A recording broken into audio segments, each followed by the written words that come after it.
pertama kali saya divonis sakit itu saya sakit hipertiroid. Bertubi-tubi dikasih cobaan tentang sakit. Mohon maaf yang itu udah belok masuk ke ketiak gitu ya. Ini sudah masuk ke kanker ya. Sempet shock, berhenti aja gitu, nggak bisa berkata apa-apa lagi karena dibilang mau diangkat pakainya. Bayangan saya, suami pasti tinggalkan saya. Saya baca Alkitab setiap hari. Kok Alkitab ini lucu awalnya, bersambung seperti itu ya. Jadi saya penasaran terus, oh ini ada sambungannya ternyata. Dan di situ saya yakin benar bahwa Tuhan Yesus adalah juru selamat saya. Sempat banyak pertentangan dari keluarga besar saya. Satu kampung hampir ngeroyok saya. Ada tetangga beberapa kali melempari saya batu. Saya bilang saya tetap ikut Tuhan Yesus. Saya tidak mundur.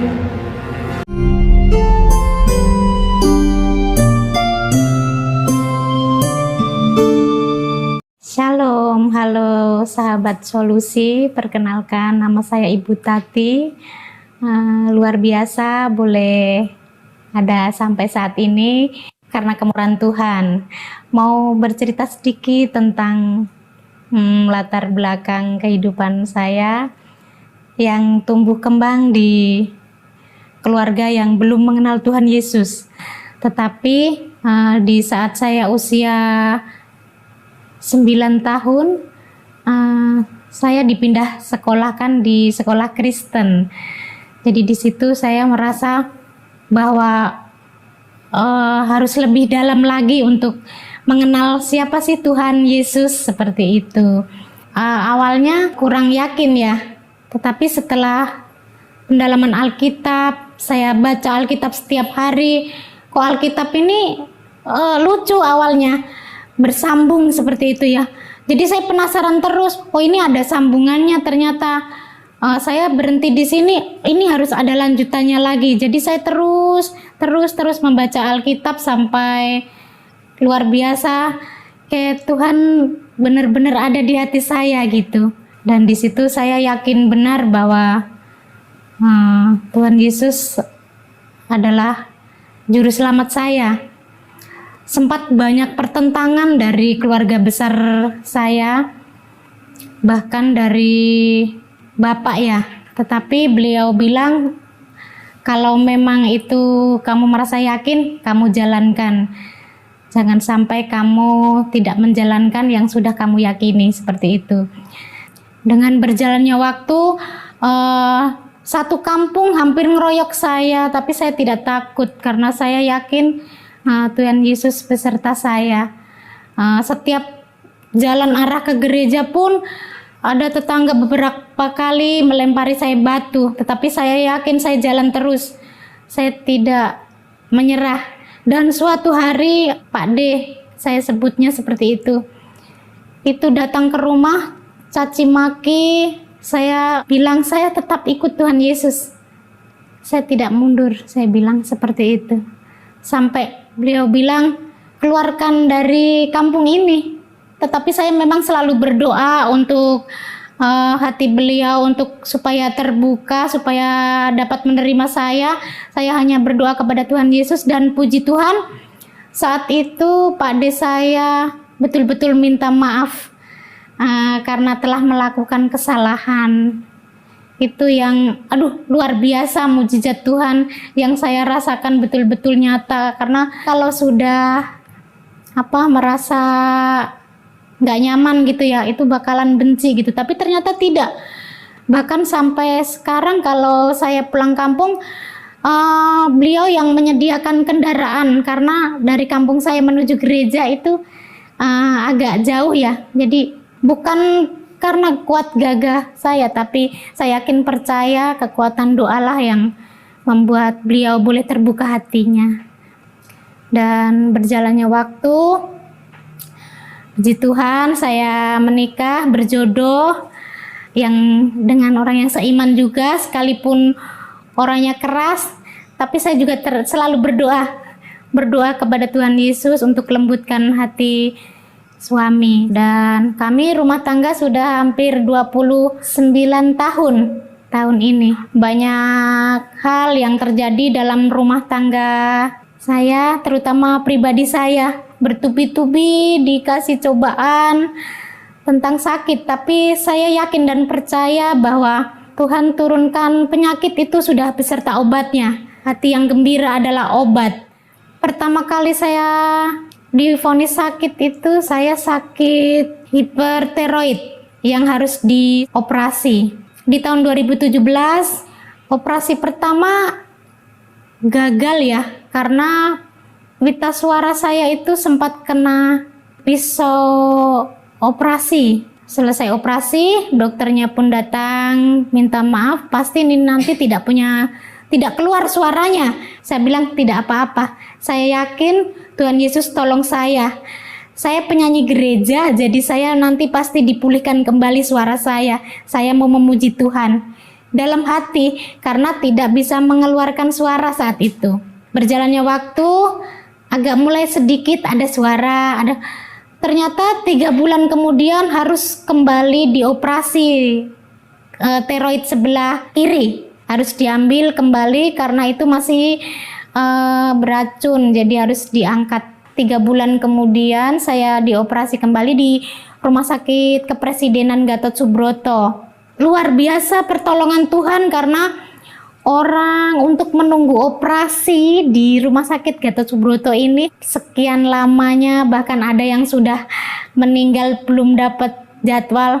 Saya tiba-tiba di siang hari pas bekerja, saya ditelepon dari pihak rumah sakit bahwa hari Kamis harus segera operasi.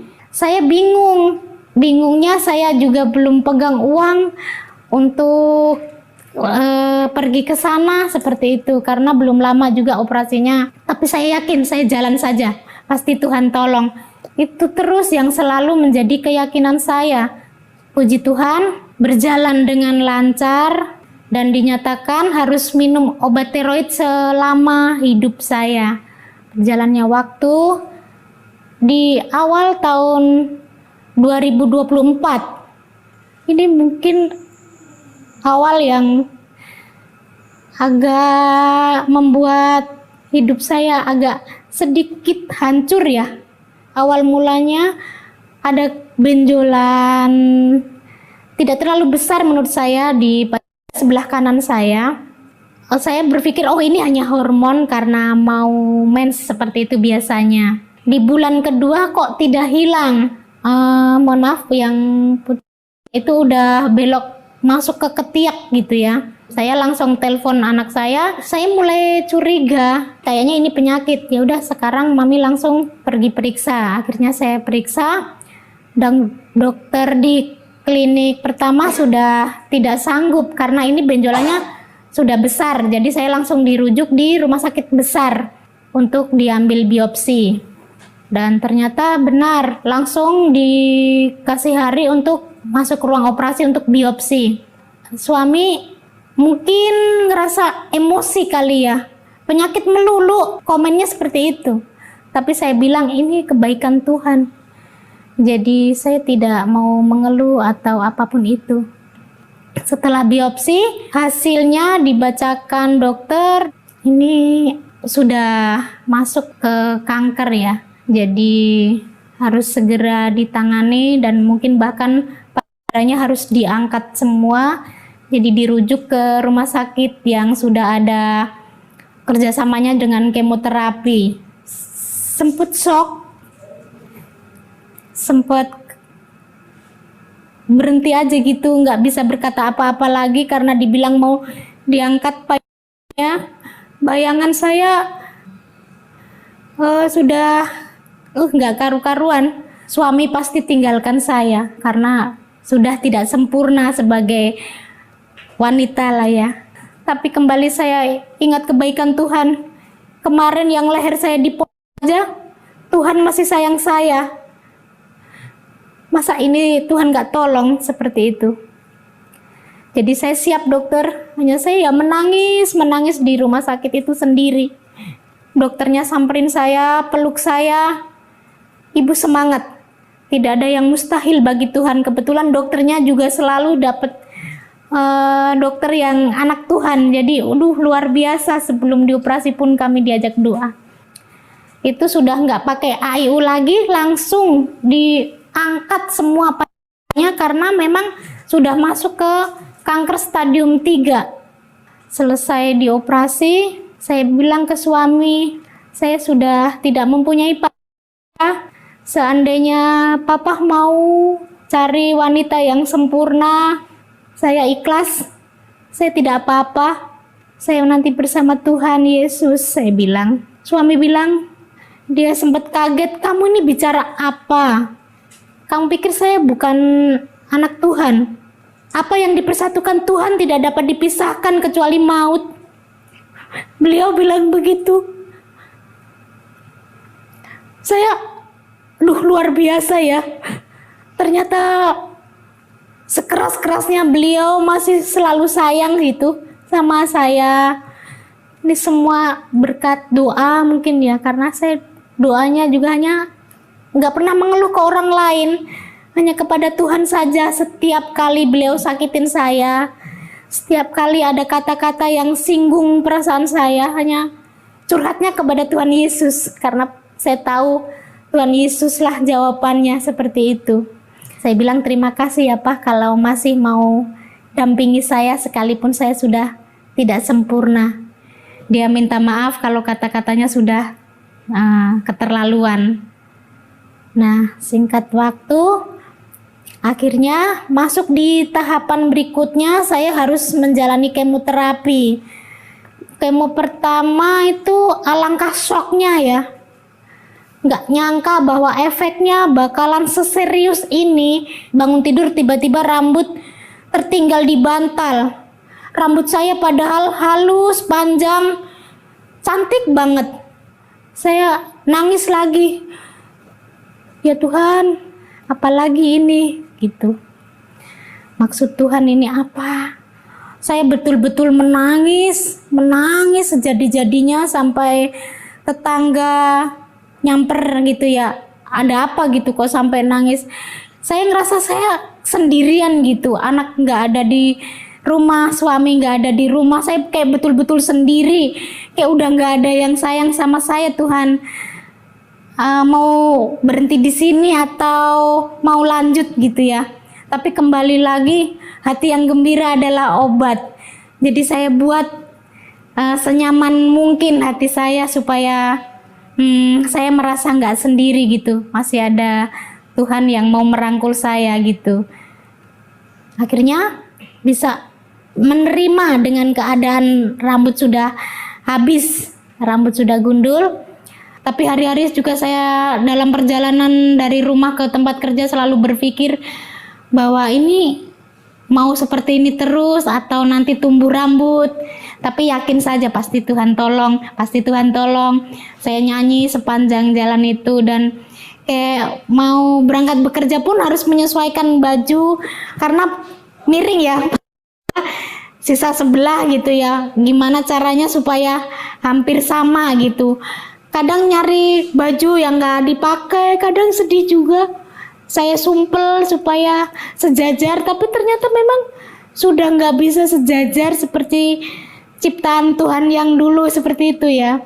Jadi saya kayak masih nggak mau terima gitu, nggak mau terima Tuhan. Kayak mana lah ini udah nggak sebagus yang dulu gitu ya. Tapi saya berpikir, iya ngapain saya tutup-tutupin ya kalau memang ya sudah, memang sudah tidak punya gitu ya. Dijadwalkan lagi 3 minggu berikutnya kemo yang kedua. Duh Tuhan Yesus, apalagi ini efek dari kemo kedua nih. Ternyata itu saya mendingan mati aja karena lebih parah, tidak bisa bergerak. Tulang itu kayak tidak ada tulangnya. Itu udah nggak sanggup.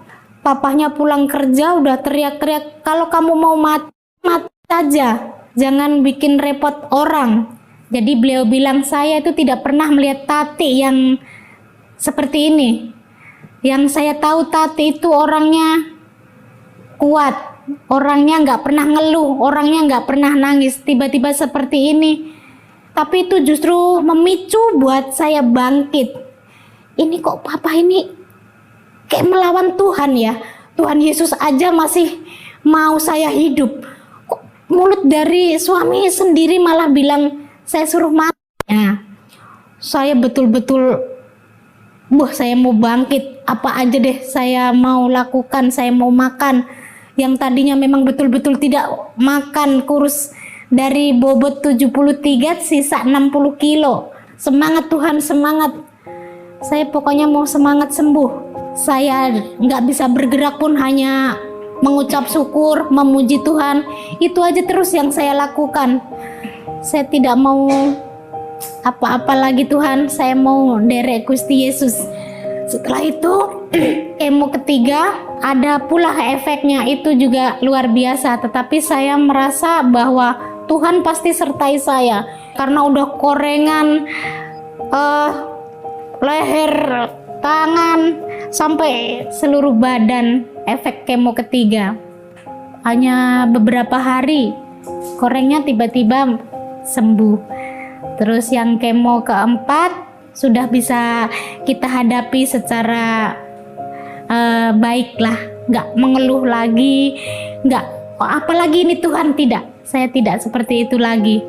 Dan setelah selesai serangkaian pengobatan, serangkaian kemo yang keenam, dan puji Tuhan dokter nyatakan bahwa saya bersih dari kanker. Itu mujizat Tuhan yang sungguh luar biasa, karena kawan yang bareng kemo dengan saya banyak yang dipanggil Tuhan. Tuhan masih sayang saya sampai saat ini. Diberikan kesehatan, diberikan kesembuhan, itu pasti karena mujizat Tuhan. Tiap hari hanya memuji Tuhan, bersyukur sama Tuhan Yesus bahwa Tuhan memang luar biasa. Jadi jangan pernah sedikit pun lengah untuk mengucap syukur sama Tuhan. Suami langsung bilang, luar biasa pertolongan Tuhan. Teman-teman kamu yang lain sudah duluan dipanggil, tapi kamu masih dikasih kesempatan. Jadi jangan pernah lupakan Tuhan. Untuk ibu-ibu, wanita-wanita hebat yang punya penyakit kanker, jangan pernah takut dengan sakit kanker ini, karena kuasa Tuhan lebih besar dari apapun. Luar biasanya Tuhan itu lebih besar dari segalanya. Jadi jangan pernah takut untuk menghadapi satu penyakit yang namanya kanker. Semangat sehat, semangat sembuh. Tuhan Yesus. Demikian video kesaksian yang kita sudah dengarkan secara bersama-sama. Kesaksian ini yang sangat luar biasa sekali, di mana ia menyampaikan pengalaman spiritualnya bersama dengan Kristus, dan ia mengalami perubahan yang luar biasa. Orang yang sakit disembuhkan melalui kuasa darah Tuhan kita, Yesus Kristus. Makanya jangan sampai terlambat ketika kita percaya kepadanya, karena dia adalah Allah yang berkuasa, baik di bumi maupun di sorga. Dan dia juga adalah Allah yang tidak bisa dibatasi oleh ruang dan waktu, apalagi dibatasi oleh manusia. Apa yang Tuhan pikirkan tidak sama dengan apa yang manusia pikirkan. Karena itu saudara yang dikasih Tuhan, ia selalu menyatakan dirinya. Itu bukti kasih Allah, bahwa ia adalah Allah yang hidup, Allah yang selalu menyatakan kemuliaannya bagi orang yang mau percaya dengan sungguh-sungguh dan takut akan dia. Lukas pasal 18 ayat 15 sampai 17 mengatakan demikian. Lembaga Alkitab Indonesia memberikan satu judul, Yesus memberkati anak-anak. Maka datanglah orang-orang membawa anak-anaknya yang kecil kepada Yesus, supaya ia menjamah mereka. Melihat itu, murid-muridnya memarahi orang-orang itu. Tetapi Yesus memanggil mereka dan berkata, Biarkanlah anak-anak itu datang kepadaku, dan janganlah kamu menghalang-halangi mereka. Sebab orang-orang yang seperti itulah yang empunya kerajaan Allah. Aku berkata kepadamu, sesungguhnya barang siapa tidak menyambut kerajaan Allah seperti seorang anak kecil, ia tidak akan masuk ke dalamnya. Demikian firman Tuhan, saudara yang dikasihi Tuhan. Sebenarnya yang menjadi pertanyaan kita dan menjadi topik dalam perenungan firman Tuhan ini adalah, ada apa dengan anak kecil? Seorang ibu menggendong anak kecil naik bis pulang ke rumah. Ketika kernet menghitung penumpang, ia berkata, anaknya di pangku saja ya bu, bebas tiket. Umumnya anak kecil sering dianggap lemah, belum mengerti apa-apa, masih bergantung pada orang tua, belum dianggap penting dalam lingkungan sosial, bahkan kehadirannya tidak dihitung. Ketika orang-orang membawa anak-anak kecil kepada Tuhan Yesus, murid-muridnya memarahi orang-orang itu. Alasannya, Yesus sudah lelah karena sepanjang hari berjalan dan mengajar tentang kerajaan Allah. Sedangkan anak-anak itu berjumlah belumlah mengerti tentang pengajaran Yesus.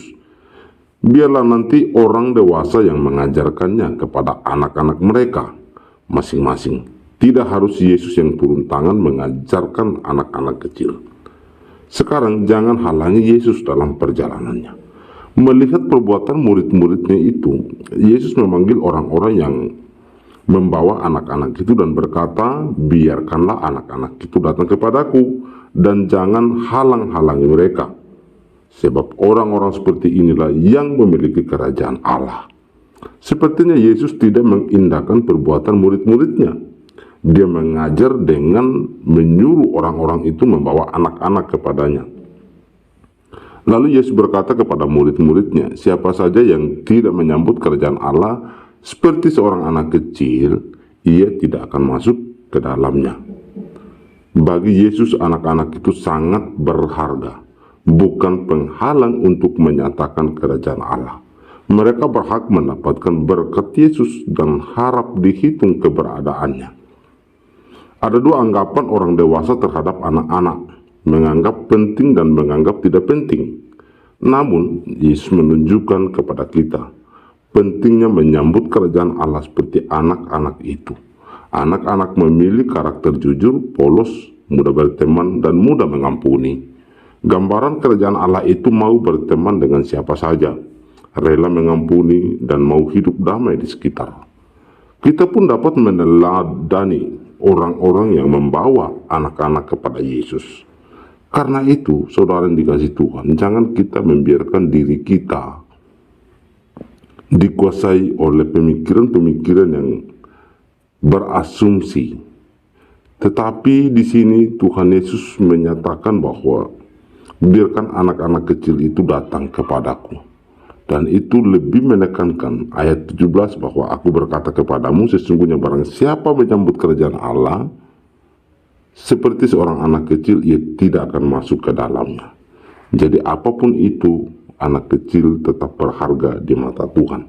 Demikian dengan orang yang baru percaya kepada Kristus Yesus. Mereka seperti bayi yang masih membutuhkan susu yang murni. Mereka masih membutuhkan makanan rohani yang memang benar-benar makanan rohani tersebut adalah firman Tuhan, di mana mereka makan seperti bubur yang masih belum keras. Demikian dengan yang kita dengarkan apa yang disampaikan oleh Murtadin ini ketika ia mengambil keputusan percaya kepada Kristus, dan bahkan dalam komentar-komentar yang ia jawab, ia respon dalam TikTok, di mana ia menyampaikan kerajaan Allah, memberitakan Injil kepada mereka, bahwa kuasa Yesus itu seperti ini. Allah yang kita sembah di dalam Yesus adalah Allah yang berkuasa.